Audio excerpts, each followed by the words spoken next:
नमस्कार मित्रों, मैं हूं रामबोल तोमर। आज हम आपसे चर्चा करेंगे ऐसे शहर की जो सबसे सुंदर और स्वच्छता के लिए लिहाज से बेहद बेहतरीन शहर बताया जाता है। दरअसल इंदौर शहर की हम बात कर रहे हैं। सफाई नहीं, अब सिस्टम की सड़ांध और बदबू सामने आ रही है। इंदौर की भागीरथपुरा एक जगह है जिसमें दूषित पानी से हो रही मौत का सिलसिला अभी थम नहीं रहा है। अब तक 14 लोगों की मौत हो चुकी है और 1400 से ज़्यादा लोग दूषित पानी पीने से बीमार हो गए थे और करीब 200 लोग अस्पताल में भर्ती हैं। बड़ा सवाल यह है कि पानी में जहर कैसे घुला, इसके लिए किसकी जवाबदेही है, कौन जिम्मेदार है। दूषित पानी से होने वाली मौतों के लिए अब तक इसमें किसी की जिम्मेदारी तय क्यों नहीं की गई है। हाँ, इतना अवश्य है कि प्रशासन ने लोगों की जान की कीमत अब 2-2 लाख रुपए लगा दी है। पूर्व मुख्यमंत्री उमा भारती अपनी ही सरकार को कटघरे में खड़ा करने से कतई नहीं घबराती। उमा भारती ने इस को लेकर बड़ा सवाल खड़ा किया है कि जान की कीमत सिर्फ 2 लाख रुपए, ये अचरज भरी बात है। नगरीय विकास मंत्री कैलाश विजयवर्गीय स्कूटर पर सवार होकर भागीरथीपुरा मोहल्ले में पहुंचते हैं। 7 लोगों को 2-2 लाख के चेक देने के लिए कोशिश की तो लोग भड़क गए और जनता बोली कि उन्हें पैसा नहीं, जवाब चाहिए। आखिर 2 साल से दूषित पानी पी रहे थे। बार बार शिकायत करने के बाद दूषित पानी की आपूर्ति क्यों लगातार की जा रही थी, इसके लिए जवाबदेह अफसरों पर अब तक क्या कार्रवाई की, इसका कोई जवाब मंत्री ने नहीं दिया।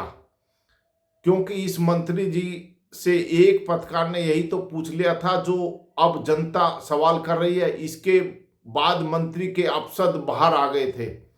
मीडिया कर्मी को यह मंत्री जी धमका रहे थे, लेकिन जब जनता के बीच पहुंचे तो बगले झांकने लगे और उनके सवालों का एक भी जवाब मंत्री जी महोदय नहीं दे पाए। दूषित पानी की जांच रिपोर्ट भी आ गई है जिसमें हैजा फैलाने वाले बैक्टीरिया मिले हैं, जो बेहद गंभीर बात है। सरकारी सिस्टम इतना खराब हो सकता है, ये किसी ने भी नहीं सोचा होगा। सरकार सिस्टम पर लिपापोती वाला काम किया जा रहा है, इसका अंदाजा लगाना बेहद मुश्किल है। क्योंकि देश में स्वच्छता के मामले में इंदौर सिटी सबसे टॉप पर रहता हुआ आ रहा है। स्वच्छता की तमाम अमृत योजनाएं इंदौर में ही चल रही हैं। जिस इंदौर की हम बात कर रहे हैं, उस इंदौर शहर को पिछले 7 वर्षों से सबसे स्वच्छ शहर का तमगा पुरस्कार मिल रहा था। वहां लोग दूषित पानी से मर रहे हैं तो इसे विडंबना ही कहा जाएगा। ध्यान रहे, ये कोई प्राकृतिक आपदा नहीं बल्कि सरकारी अफसरों की लापरवाही का नतीजा है।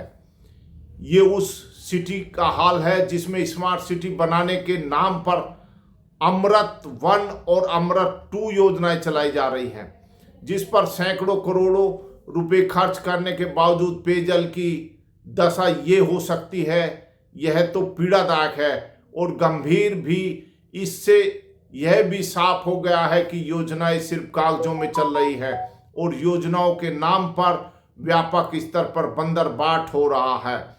ऐसे में स्वच्छ रैंकिंग और स्मार्ट सिटी के दावे तभी सार्थक होंगे जब नागरिकों को स्वच्छ पानी जैसी बुनियादी सुविधाएं उपलब्ध करा दी जाएंगी।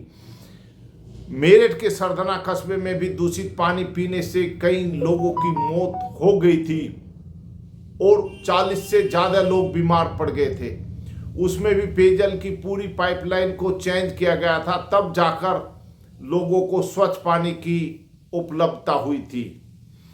लेकिन कार्रवाई तो नहीं तो इंदौर में हुई है और नहीं सरधने में। इसमें भी अफसरशाही सरकारी सिस्टम पर लिपापोती करने में जुटा हुआ है। और महत्वपूर्ण बात यह है कि मित्रों, इसमें अभी तक 14 लोगों की इंदौर में जान जा चुकी है, लेकिन कार्रवाई सिर्फ के नाम पर सिफर है, कोई कार्रवाई अभी नहीं की गई है।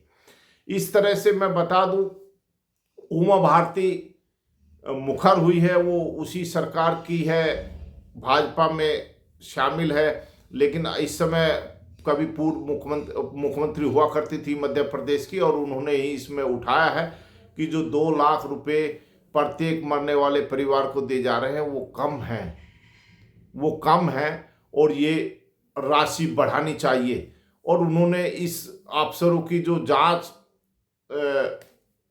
कराने की बात कही है, जो अफसर इसमें जिम्मेदार हैं उन पर कार्रवाई हो और उनके खिलाफ एफआईआर दर्ज की जाए, क्योंकि 2 साल लंबा सफर है। जब से 2 साल से ये लोग शिकायत करते आ रहे हैं, 2 साल से शिकायत कर रहे हैं कि दूषित पानी आ रहा है, उसके बावजूद स्मार्ट शहर इंदौर के अफसर इसको इग्नोर करते आ रहे हैं। जब मौत हुई तो पैरों के नीचे की जमीन हिल गई। पूरे देश में इसी की चर्चा है।